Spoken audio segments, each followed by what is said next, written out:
오늘 저는 여러분들 앞에서 스가랴서에 기록되어 있는 말씀 중에 일부를 읽었습니다. 오늘 제가 읽은 이 스가랴서, 이 스가랴서에 등장하는 선지자 스가랴, 그는 어떤 사람일까요? 스가랴 선지자에 대해서 한마디로 표현을 한다고 한다면 스가랴 선지자는 학계 선지자와 더불어 포로기 이후에 성전 건축하는 일을 위해서 헌신을 했던 사람입니다. 이렇게 이야기를 할 수 있을 것입니다. 스가랴가 선지자로 부름을 받은 그 당시에 유다 왕국과 바벨론 사이 그 전쟁 때문에 이 솔로몬이 지었던 그 성전이 황폐가 되었습니다. 아무것도 남은 것이 없었습니다. 그래서 포로지에서 돌아온 사람들이 예루살렘에 와서 보니까 예배할 곳이 없었습니다. 그래서 예배할 곳이 없으니까 포로지에서 돌아온 사람들이 어떻게 했냐면 성전을 다시 지으려고 했습니다. 성전을 다시 건축하자, 바로 그런 목표를 가지고 사람들이 헌신했습니다. 그리고 헌금을 드렸고 성전을 건축하고자 하는 그런 열정들이 사람들이 그 가슴속에 넘쳐 흘렀습니다. 그런데 성전은 건축되지 못했습니다.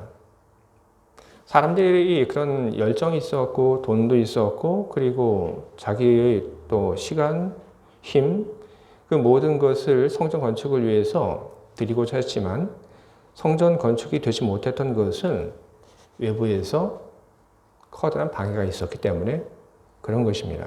그래서 성전 건축은 시작된 지 얼마 되지 않아서 중단이 되게 되었습니다.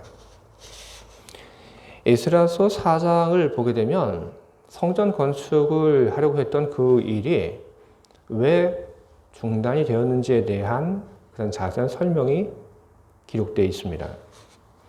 에스라 4장의 그 기록에 의하면 유다와 베냐민 지파의 사람들이 성전을 건축을 하려고 할 때 그들이 그 적이 찾아옵니다. 그리고 찾아와서 성전 건축하는 그 일에 자기들도 끼워달라고 그렇게 부탁을 합니다. 그런데 그런 부탁을 들은 이 유다와 베냐민 그 지파의 사람들이 이런 지하에 거절합니다. 그렇게 되니까 이 성전 건축에 끼워달라고 했던 그 사람들이 앙심을 품게 됩니다. 그리고 나서 조직적으로 성전 건축을 방해를 하게 됩니다. 관리들에게 뇌물을 줍니다. 그리고 뇌물을 주면서 성전 건축하는 것을 방해해달라고 그렇게 부탁을 합니다. 거기에 머물지 않고 당시 그 왕에게 거짓으로 고발을 올리게 됩니다. 왕은 자기에게 올라온 그 고발의 그 편지를 보고 이거 뭔가 좀 잘못되었구나 그런 생각을 하고 조서를 내립니다. 지금 짓고 있는 그런 성전 더 이상 못 짓게 해라. 왕의 조서가 내리게 되었고 그래서 그 왕의 조서 때문에 성전은 페르시아의 새로운 왕이 등극이 될 때까지 16년 동안 그대로 중단이 되게 되었습니다. 자, 어떤 일들이 일어났을까요? 성전을 막 지으려고 하다가 성전을 짓지 못하게 됐을 때 그 16년 동안 어떤 일들이 일어났을까요? 16년이라고 하는 그 성전 그 건축이 중단된 그 시간 동안 있었던 일들은 하나 같지는 않습니다. 그 상황은 조금씩 달라지게 되었는데 처음에 성전을 지으려고 했던 그런 노력들 그것이 이제 수포로 돌아가게 되니까 그 당시 사람들은 성전을 짓지 못하게 되는 것에 대해서 슬프고 안타까운 마음을 그렇게 많이 갖게 되었습니다. 그런데 시간이 점점 지나가면서 성전 건축이 중단되었을 때 가졌던 슬프고 안타까웠던 그런 마음들이 사라지게 됩니다. 그 상황들이 점점 익숙하게 된 것이죠. 그냥 중단되었던 그런 건축 자재들, 그런 것을 봐도 이제는 별 느낌이 없게 됩니다. 그리고 성전 건축이 그 중단된 것에 대해서 별 느낌도 없어지게 되고, 그리고 예배를 드리러 가야 할 그런 성전도 없어지게 되니까 자연스럽게 예배도 잘 못 드리게 됩니다. 사람들의 마음은 그때부터 조금씩 안 좋은 쪽으로 변화가 되게 됩니다. 포로지에서 돌아와서 제일 처음에 가졌던 그런 열정, 하나님의 그 성전을 짓겠다고 하면서 가졌던 그런 헌신, 헌금, 그때 보여줬던 모습은 점점 없어졌습니다. 대신 하나님을 예배하는 일들조차 소홀해지니까 사람들의 그런 생활 속에 신앙의 나태, 그리고 하나님에 대한, 그리고 신앙생활에 대한 그런 무관심이 점점 자리를 잡게 되었습니다. 신앙에 대한 무관심, 나태, 그것이 사람들의 그 삶 속에 자리를 잡게 되었고, 그렇게 되니까 사람들은 여지까지 그들이 집중하고 헌신하고 목표로 삼았던 것 대신에 다른 목표를 갖게 됩니다. 성전을 건축하는 그런 목표 대신 어떤 목표를 갖게 되냐면, 우리 삶의 그런 수준을 좀 끌어올리자, 그런 목표를 갖게 됩니다. 예루살렘에 돌아왔을 때 거기는 많이 망가졌고 황폐화되었습니다. 그런 속에서도 성전을 짓는 일에 매달렸는데 그걸 못하게 되니까 이제 우리가 조금 우리 생활 수준을 끌어올리는 일을 하자. 우리 집도, 그리고 우리가 농사 짓는 곳도 좀 수리하고 좀 잘 살아보자. 그래서 사람들은 자신들이 가졌던 돈, 그리고 힘, 시간, 이런 것을 그들의 삶에 투자하기 시작을 합니다. 근데 어떻게 됐을까요? 그들이 가지고 있는 그 시간을 전부, 돈을 전부, 그리고 가지고 있는 그 모든 그 자원들을 그들의 삶의 수준을 끌어올리는 데 쏟아부었지만, 그렇지만 결과는 사람들이 생각하고 기대했던 것처럼 나오지 않았습니다. 그들은 더 풍요로운 생활, 더 안정적이고 그리고 평화로운 그런 삶을 꿈꿨지만 그들의 생활은 계속해서 많은 것을 쏟아부었지만 더 나아지지 않았습니다. 부유하지도 않았고요. 이때의 삶에 대해서, 이 유대인들의 그 삶에 대해서 학개 선지자는 이런 이야기를 합니다. 학개서 1장 6절에 기록되어 있는 말씀인데, 너희가 많이 뿌릴지라도 수확이 적으며 먹을지라도 배부르지 못하며 마실지라도 흡족하지 못하며 입어도 따뜻하지 못하며 일꾼이 삭슬 받아도 그것을 구멍 뚫어진 전대에 넣음이 되느니라. 아멘. 여러분, 이 말씀 속에서 이 돌아온 그 포로지에서 돌아온 사람들의 삶이 여러분 상상이 되십니까? 밭에 가서 많은 것을 뿌리지만 소득은 별로 없습니다. 그리고 먹어도 배부르지 못하다고 하죠. 제대로 먹지 못하니까 배부르지 못한 거죠. 마실지라도 흡족하지 못하죠. 마음이 허전하고 하니까 뭘 먹어도 뭘 마셔도 그렇게 배부르지 않고, 그리고 갈증이 채우지 않습니다. 입어도 따뜻하지 못하죠. 제대로 된 걸 입지 못하죠. 돈이 있어도 그것이 빠져나갈, 그것이 새일 그런 구멍들이 많이 보이게 됩니다. 그래서 그들의 생활은 늘 그 자리에 머물러 있었고 더 나아지지 못했던 것입니다. 이렇듯 신앙에 대한 무관심과 나태 속에 빠져 살며 그들의 삶을 끌어올리기 위해서 그들이 가지고 있는 시간과 에너지, 돈을 다 그들의 삶에 투자했던 그 사람들에게 하나님 선지자를 보내셨습니다. 그리고 하나님은 그 선지자를 통해서 과거의 일을 언급을 하십니다. 스가랴서 1장 4절에 하나님께서 하시는 말씀이 이렇게 기록되어 있습니다. 너희 조상들을 본받지 말라.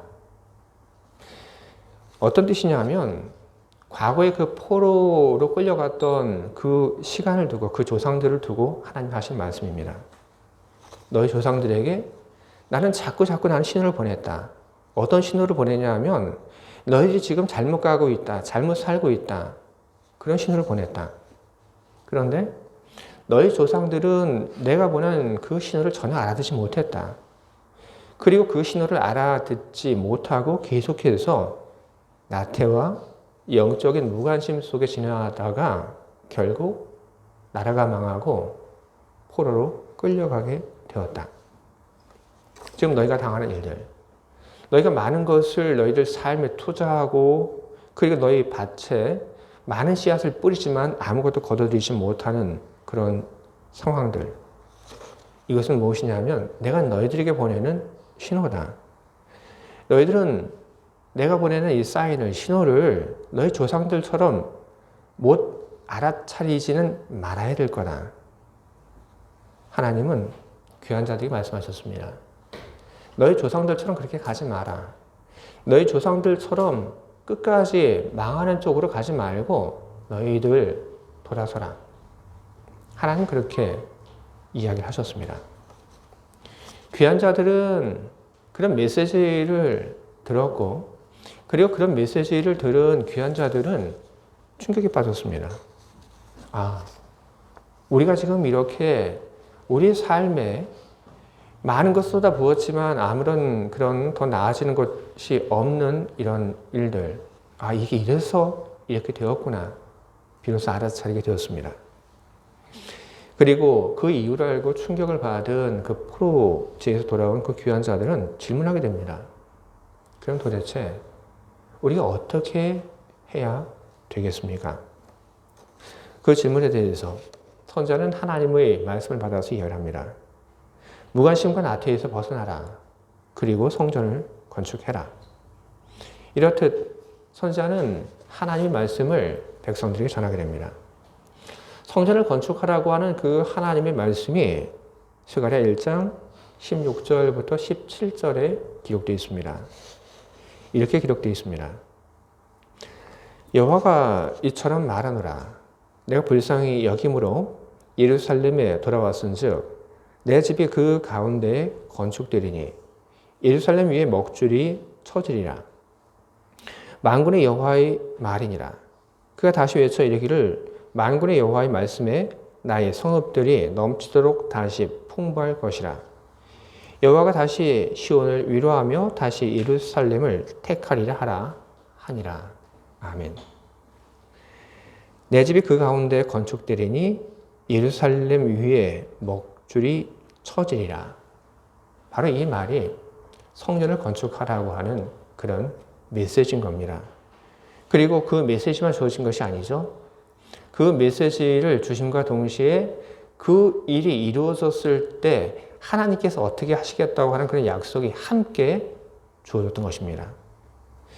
하나님이 주신 그 말씀에 따라서 성전을 건축하게 되면 나의 성읍이 넘치도록 다시 풍부할 것이니라.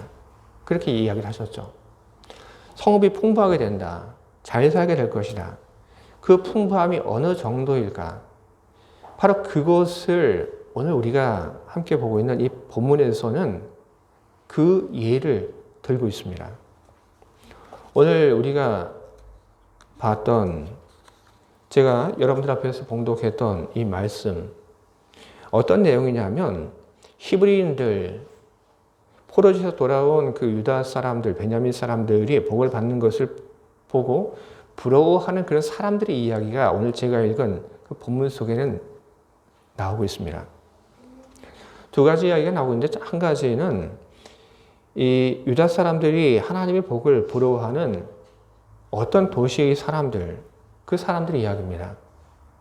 하나님의 복을 받고 잘 사는 그런 유다 사람들이 부러워서, 아,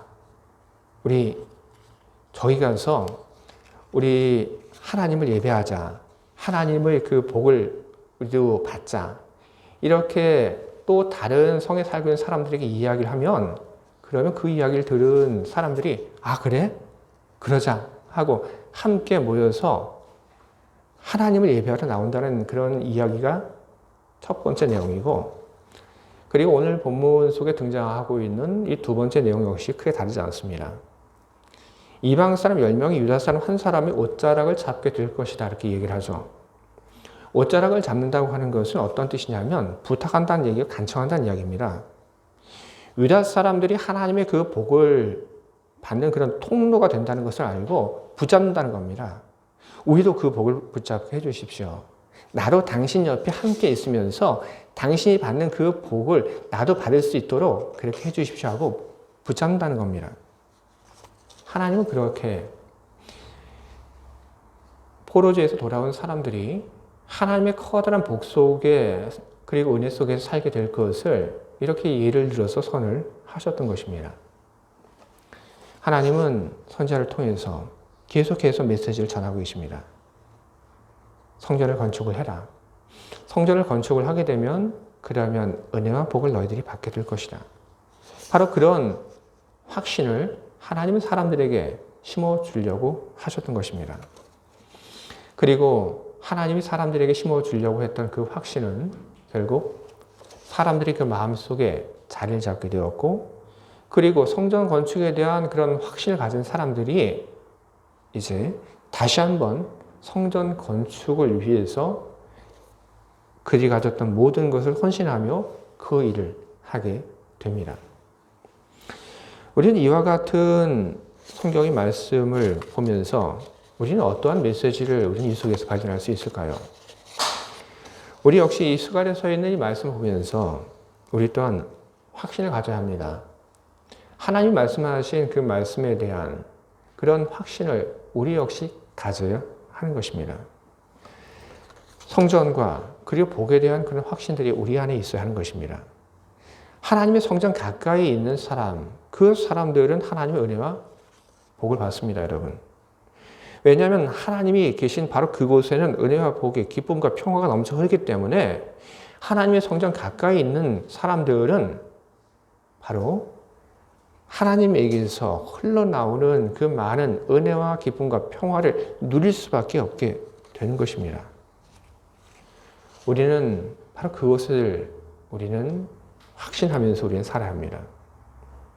자, 우리들이 성전 건축에 대한 그런 확신을 우리들이 이제는 갖게 됩니다. 자, 우리들이 성전 그 건축, 그리고 성전에 대한 그런 중요함을 우리들이 확신하게 되었는데, 우리들이 오늘 이 본문의 말씀을 보면서 그러면 오늘 우리도 성전을 건축하자고 우리들이 또 결단하고 우리가 나서야 될까요? 여러분 어떻습니까? 우리 그런 결단을 해야 됩니까? 저는 아직은 아니라고 생각을 합니다.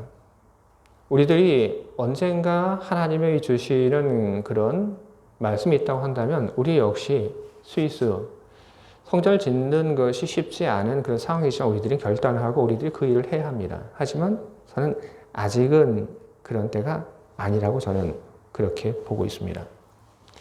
대신에 우리들은 무엇을 해야 하냐면 우리 내면 안에 있는 그런 성전을 세우는 일들을 우리는 해야 합니다. 보이지 않는 성전. 하지만 실제하는 성전이 있습니다. 성경은 우리에게 이야기를 하고 있습니다. 너희가 하나님의 성전인 것을 알지 못하느냐. 우리가 하나님의 성전이라고 이야기를 하고 있습니다. 중요한 얘기죠. 포로지에서 돌아온 사람들이나 우리나 사실 처지가 크게 다르지 않습니다. 우리는 죄로 인하여 사단의 그 종 노릇을 했던 그런 사람들입니다. 그런 우리들이 사단의 그 종에서 벗어나서 하나님의 자녀가 되었습니다. 그렇게 보면 다 똑같은 그런 귀한 자들입니다. 포로지에서 끌려서 고생하다가 돌아온 유다 사람이나 죄의 동노릇 하다가 거기에서 풀려나서 이제 하나님께로 돌아오는 우리들이나 똑같은 귀한 자들입니다. 그런 우리들이기에 우리들은 포로지에서 돌아온 사람들이 성전을 건축하기 위해서 노력했고 헌신했던 그런 이야기들을 우리는 보면서 우리도 역시 그런 것을 닮아가야 하는 것입니다. 우리 안에는 성전이 있습니다, 여러분. 우리는 그 성전을 우리는 하지만 아직 완전한 형태로 완성하고 있지는 못합니다. 우리는 그것을 알고 우리는 성전을 짓는 일, 그리고 성전을 완성해가는 일들을 우리는 계속해 나가야 하는 것입니다. 우리 내면의 성전을 세우는 것과 건물로서 인지되는 성전을 세우는 것, 본질에 있어서 이것은 다르지 않습니다. 똑같습니다. 여러분, 건물로서 인지되는 그런 성전을 세우는 것, 사람의 결심, 돈, 그리고 노동력이 있다고 해서 그거 된 건 아닙니다. 그러면 하나님의 성전 그것이 세워지는데 무엇이 필요한가? 무엇으로 되는가? 이 점에 대해서 스가랴 4장 6절은 이야기합니다. 이렇게 기록되어 있습니다. 그가 내게 대답하여 이르되 여호와께서 스룹바벨에게 하신 말씀이 이러하니 만군의 여호와께서 말씀하시되 이는 힘으로 되지 아니하며 능력으로 되지 아니하고 오직 나의 영으로 되느니라. 아멘. 하나님께서 성전 건축과 관련해서 이야기를 하시죠. 이 성전 건축 나의 영으로 되느니라. 그것도 앞에 하나의 말이 붙죠. 오직 나의 영으로 된다고 하는 이 말은 사람들의 그 수고와 그리고 헌금, 헌신 그런 것이 필요 없다는 그런 이야기를 하고 있는 것은 아닙니다. 하지만 사람들의 그 노동력, 돈, 그리고 헌신 그런 것들이 뒷받침된다고 해서 성전을 건축할 수 있는 것은 아니라는 그것을 이야기를 하고 계신 것입니다. 성전이 건축되기 위해서 필요한 것은 하나님 허락하심, 그리고 하나님의 이끌어가심, 그리고 마지막에는 그 완성된 그 자리에 하나님의 임재하심이 있어야지 비로소 성전이 되는 것입니다. 다윗이 성전을 건축을 하려고 했죠. 그에게는 돈도 있었고 열정도 있었습니다. 하지만 하나님께서 다윗에게 어떻게 얘기를 하십니까? 하지 마라 얘기를 하시죠. 그렇기 때문에 그는 성전을 짓지 못했습니다. 성전 건축을 바로 사람이 주관하고 그리고 사람이 만드는 것이 아니라고 하는 것을 보여주는 하나의 이야기인 것입니다. 포로지에서 돌아온 사람들 역시 마찬가지입니다. 그들은 성전을 짓고자 했습니다. 하지만 짓지 못하게 됐죠. 그리고 짓지 못하게 되니까 그들이 손을 놔버렸죠. 그런데 하나님께서 사람들이 손을 놔버린 그 상황에 간섭하셔서 이 얘기를 하시죠. 성전을 지어라. 사람들에게 다시 한번 힘을 주시고 그리고 열정을 주시고 성전 건축을 하게끔 그렇게 이끌어 가십니다. 우리는 이런 이야기를 통해서 우리는 하나님께서 성전 건축을 주도하시고 이끌어 가신다고 하는 것을 우리는 발견을 하게 됩니다. 우리 내면 속에 있는 그런 보이지 않는 성전도 여러분 다르지 않습니다. 우리가 우리 안에 있는 그 내면 속의 보이지 않는 성전을 우리 힘으로, 우리 노력만으로 만들 수 있냐? 실제 그렇지 않습니다. 그러면 우리 내면 속에 그 성전은 어떻게 만들어지고 완성이 되어가는 것입니까? 어떻게, 그리고 어떤 프로세스를 통해서 우리 내면 속에 그 성전은 만들어지는 것입니까? 이에 대해서 한마디로 이야기를 하게 되면 하나님이 준비하신 복음을 받아들인다. 그렇게 이해를 할 수 있습니다. 하나님이 준비하신 복음을 받아들이는 것입니다. 그냥 복음이 아니라 하나님이 준비하셨다고 하는 그 말이 중요합니다. 하나님이 준비하신 복음입니다. 우리는 그것을 받아들입니다. 그러면 주님께서 우리 안에 들어와 거하십니다. 주님이 우리 안에 들어와 머물게 되시면 그러면 그것이 아무리 보잘것없는 곳이라 하더라도 그것은 주님의 영토이며 바로 그것은 주님의 성전이 되는 것입니다. 주님이 머무신다고 해도 처음부터 완성되고 아름답진 않습니다. 초라하고 별것 없습니다. 하지만 주님이 머물러 우리 안에 계시는 것입니다. 그런 것을 안다면 우리는 무엇을 해야 하냐면 우리 그 내면 주님이 머무시는 우리 성전을 계속해서 완성시켜 나가는 일, 그리고 주님이 거하시는 우리 내면의 그 성전을 깨끗하게 하는 일들을 우리는 계속해서 우리는 해가야 하는 것입니다. 고린도전서 3장 16절, 17절 이런 말씀 기록되어 있습니다. 너희는 너희가 하나님의 성전인 것과 하나님의 성령이 너희 안에 계시는 것을 알지 못하느냐? 누구든지 하나님의 성전을 더럽히면 하나님이 그 사람을 멸하시리라. 하나님의 성전은 거룩하니 너희도 그러하니라. 아멘. 하나님의 성전을 깨끗하게 하라고 얘기하고 계시죠. 예수님께서 예루살렘을 입성하신 후에 하신 일들 중에 무엇이냐면 성전에 가셔서 성전을 깨끗하게 하신 일이 있습니다. 우리 역시 그런 일들을 해 나가야 하는 것입니다. 초라한 우리 내면의 그 성전이 아름다운 것이 될 수 있도록 우리는 일을 해야 하고, 그리고 우리 내면의 그 성전이 더러운 것이 되지 않도록 깨끗하게 하는 일들을 우리는 해 나가야 하는 것입니다. 어떻게 하면 우리는 그런 일들을 해 나갈 수 있을까요? 하나는 죄와 부정적인 것을 계속해서 버리는 것입니다. 그것이 우리 내면의 성전을 깨끗하게 하는 것입니다. 그리고 우리들이 하나님 기뻐하시는 올바른 일들을 해 나가는 것입니다. 그것은 우리 내면의 성전을 아름다운 곳으로 점점 꾸며가는 그런 일에 해당이 되는 것입니다. 공동번역으로 스가랴 8장 16절, 17절을 보게 되면 주님께서 그런 올바른 일을 해 나가기를 바라시며 사람들에게 주신 그런 말씀들이 기록되어 있습니다. 제가 읽겠습니다. 너희는 이렇게 살아라. 이웃에게 거짓말을 하지 말고 성문 앞 재판정에서 바른 재판을 하여 평화를 이룩하여라. 부디 이웃을 해칠 생각은 말고 거짓 맹세로 속이는 일을 좋아하지 마라. 그런 것은 다 내가 미워하는 일이다. 아멘.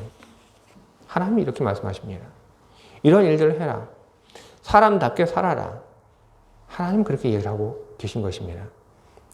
우리는 인문학이라고 하는 것에 대해서 그것이 무엇을 위한 학문인지 우리는 묻습니다. 인문학이라고 하는 것은 사람이 어떻게 사람답게 살아가는지를 설명하는 그런 학문입니다. 그럼 신학이라고 하는 건 뭘까요? 여러분, 신학이라고 하는 것도 다른 것 아닙니다. 신학이라고 하는 것 역시 누군가는 이야기를 합니다. 신학은 인간학이다. 그래서 무슨 얘기냐 하면 신학이라고 하는 것 역시 사람답게 살아가는 그런 법을 이야기를 하는 그런 학문이라고 하는 것입니다. 그러나 인간학과 신학은 중요한 차이점이 있죠. 인간학이라고 하는 것은 어떤 사람이 인간답게 살아가는 그 길, 그 방법에 대해서 소개를 한 것이죠. 하지만 신학은 어떤 것입니까? 하나님께서 이야기를 하시죠. 사람이 사람답게 살아가는 그 길, 그 방법은 무엇이냐? 하나님께서 그것을 이야기를 하신 것이 바로 신학인 것입니다. 방금 제가 이야기하고 옮겼던 공동번역 스가랴 8장 16절, 17절. 우리는 그 속에 담겨져 있는 하나님의 마음을 우리는 읽어야 합니다. 단지 그 말을 지키라고 하는 것이 아니라 하나님께서 하시는 그 메시지, 그 중심은 무엇이냐 하면 사람답게 살라고 하는 것입니다. 어떻게 사람답게 살아야 하는가? 하나님께서는 단지 몇 가지 예만 보여주신 것입니다. 우리는 그렇게 해야 되는 겁니다. 사람답게 살아야 하고, 그리고 우리 안에 들어오는 죄와 그리고 거짓된 것, 부정적인 것, 우리는 그것을 계속해서 우리는 버리는 그런 일들을 해야 합니다. 지금 여러분 마음속에, 여러분 삶 속에 안 좋은 생각이 있습니까? 누군가에 대한 그런 미워하는 마음, 여러분들이 하고 있는 그 일들에 대해서 지금 뭔가 잘 안 돼서 그런 짜증스러운 마음이 있습니까? 여러분 그거 버리시기 바랍니다. 우리가 해야 할 것이 바로 그런 것입니다. 그것 여러분 가지고 있어 봐야 여러분에게 아무런 도움이 되지 못합니다. 여러분 안에 있는 그런 부정적인 그런 감정들, 생각들, 여러분 그거 버리시기 바랍니다. 버리는 거 여러분 어렵지 않죠? 어떻게 하면 됩니까? 얘다 내가 버린다? 하고 그냥 잃어버리고 그냥 버려버리면 됩니다. 내 마음속에 이거 내가 버린다. 그렇게 되면 여러분 버려지게 되는 겁니다. 우리들이 이런 일을 잘하게 될 때 주님께서는 늘 우리 안에 머물러 계십니다. 주님의 그 거룩하신 성전이 우리 안에 자리를 잡게 되면, 그러면 어떤 일들이 일어나게 되냐면 주님의 통치가 강하게 우리 삶 속에서 일어나게 되는 겁니다. 주님의 통치라고 하는 것, 주님이 우리 삶을 통치하시죠. 그리고 주님께서 우리의 생각과 마음을 또한 통치하십니다. 성경은 주님의 그 통치에 대해서 이야기합니다. 공동번역으로 스가랴 8장 8절을 보게 되면 예루살렘으로 데려다가 살게 하리라. 그들은 다시 내 백성이 되고 나는 신실과 정의로 그들의 하나님이 되리라. 아멘. 하나님께서 통치하신다라고 이야기하고 계십니다. 하나님께서 모든 것을 다스리시고 주관하시고 주도적으로 이끌어 가실 것을 하나님께서 선포하고 계신 것입니다. 우리들은 주님의 그 통치 속에서 우리는 주님께서 우리의 삶의 모든 일을 관여하신다고 하는 것을 우리는 경험을 하게 될 겁니다. 주님이 우리의 삶을 다스리시고 통치를 하게 된다면 우리가 어떤 목표를 정하게 되고 그리고 살아가는 그 삶 속에 주님께서 간섭하셔서 일의 그 진행과 그리고 결과까지도 주님께서는 주관하시고 그리고 책임지십니다. 그리고 여러분, 그런 것만 일어나는 것 아닙니다. 우리는 주님의 그 통치 속에서 우리 생각과 우리 마음 역시 주님의 그 다스리심 속에 있다고 하는 것을 우리는 경험할 수 있게 될 겁니다. 우리는 살면서 걱정하죠. 그리고 우리는 근심하면서 우리는 살아갑니다. 곧잘 이야기를 하죠. 걱정하지 마라. 걱정 붙들어 매라. 그런데 걱정이라고 하는 것을 안 하려고 해도 잘 안 되죠. 걱정 붙들어 매라고 하는데 그거 붙들어 매십니까? 잘 안 되죠. 그러나 주님의 그 통치 아래 있게 되면은 그런 것이 가능하게 됩니다. 왜냐하면 주님이 우리 생각과 우리 마음을 통치하기 때문에 그런 것입니다. 구약 성경을 보게 되면 엘리사의 이야기가 나옵니다. 문둥병을 앓고 있는 나아만 장군이 엘리사를 방문합니다. 그를 위해서 엘리사가 얘기를 하죠. 저기 강물에 가서 몸을 씻도록 하십시오. 그러면 몸이 나을 겁니다. 나아만 장군이 그 이야기를 듣고 화를 냅니다. 이게 무슨 얘기야? 나아만 장군은 적어도 하나님의 선지자가 나와서 그의 손을 꼭 붙잡아주고 그리고 그를 위해서 안수하고 기도해 줄 것을 적어도 그는 기대를 했습니다. 하지만 그러지 않았죠. 엘리사가 한 그 이야기를 듣고 나만은 무척 기분이 나빴습니다. 도대체 나를 뭘로 알고 있는 거야? 엘리사의 그 말을 듣고 자기를 무시한다 생각을 했던 나만은 그냥 자기 고향으로 돌아가려고 했습니다. 그런데 나만 장군의 그 부하 중에 하나가 얘기를 하죠. 장군 그러지 마십시오. 얼마나 그게 쉽고 간단한 일입니까? 당신 그보다 더 어려운 일을 하라고 그렇게 이야기를 했다면 하지 않았겠습니까? 근데 지금 가서 강물에 가서 몸을 씻으라고 하는데 그게 얼마나 그게 쉬운 일입니까? 손해볼 것도 없으니까 가서 한번 그렇게 해보십시오. 이야기를 했죠. 그래서 가서 그렇게 했더니 그 병이 나았습니다. 우리는 똑같은 일을 두고 전혀 다른 생각과 마음을 가졌던 두 사람의 이야기를 우리는 보게 됩니다. 나만 장군이 가졌던 그런 생각과 마음, 그리고 그 부하가 가졌던 생각과 마음, 우리는 보게 됩니다. 우리는 어떤 마음을, 우리는 어떤 생각을 가지고 우리는 살아가야 할까요? 답은 분명하죠. 나만 장군이 가졌던 그런 생각과 마음을 가지고 살게 되면 그 결과는 없습니다. 하지만 그렇지 않고 나만 장군이 그 부하가 가졌던 그런 생각과 마음을 가지고 살아가게 된다면 어떨까요? 그러면 그 마음과 생각을 가지고 살아가게 된다면 그 결과는 하나님께서 보장하십니다. 그렇기 때문에 우리들에게 있어서 선택은 분명합니다. 무엇을 선택해야 되는지 그 선택은 분명합니다. 하지만 무엇을 선택해야 되는지 알지만 그것이 잘 되지는 않습니다. 그러나 주님께서 우리의 생각과 마음을 컨트롤하시게 된다면 주님이 우리의 모든 것을 다스리시고 통치하게 된다면 어떨까요? 우리 삶, 우리 어떤 가지고 있는 계획만을 통치하시는 것이 아닙니다. 주님은 우리 삶의 전부를 통치하십니다. 여러분의 생각도 여러분의 마음도. 사도 바울이 바로 그런 하나의 예입니다. 그가 가졌던 병, 거기에 대해서 그는 그 병이 낫기를 구했죠. 하지만 병이 낫지 않았습니다. 그가 가졌던 그 마음은 불편한 마음입니다. 하지만 그 불편한 마음을 하나님은 어떻게 하십니까? 주님은 그 마음을 바꿔 나가십니다. 그래서 주님의 그 다스리심 속에 있었던 사도 바울의 생각과 마음이 달라지게 되죠. 그리고 병이 낫지 않았지만 사도 바울은 더 좋아합니다. 아, 나의 약함 속에서 주님의 그 강함이 드러나는구나. 여러분, 주님이 여러분의 삶을 온전히 통치하고 다스리실 수 있도록 여러분 그렇게 하시기 바랍니다. 그러면 우리는 이 부정적인 생각, 마음으로부터도 우리는 벗어날 수 있게 될 것입니다. 주님은 여러분의 삶을 그리고 여러분이 하고 있는 모든 일들을 주님은 통치하시고 그리고 이끌어 가십니다. 분명히 주님의 그 통치 속에 살아가는 사람은 전혀 다른 미래를 갖게 됩니다. 주님께서 스가랴 선지자를 통해서 사람들에게 선포하시죠. 너희들이 성전을 짓고 그리고 너희들이 살아가게 되면 이러이러한 미래가 올 것이다. 하나님은 뭐라고 얘기를 하십니까? 너희들이 이렇게 살아가면 그런 미래가 올 수도 있다. 하나님은 그렇게 얘기를 하지 않습니다. 하나님은 어떤 예외를 두고 얘기를 하지 않습니다. 하나님은 분명하게 얘기를 하십니다. 나의 말을 듣고 성전을 건축하고 그리고 성전을 그 중심으로 살아가는 그 사람들에게는 그 사람이 어떤 사람이든지 하나의 예외도 없이 그 사람들은 이런 복을 얻게 될 것이다. 하나님은 그렇게 선을 하셨습니다. 주의 사랑하는 교회 여러분, 우리는 주님의 통치 안에 있는 것을 우리는 기뻐해야 합니다.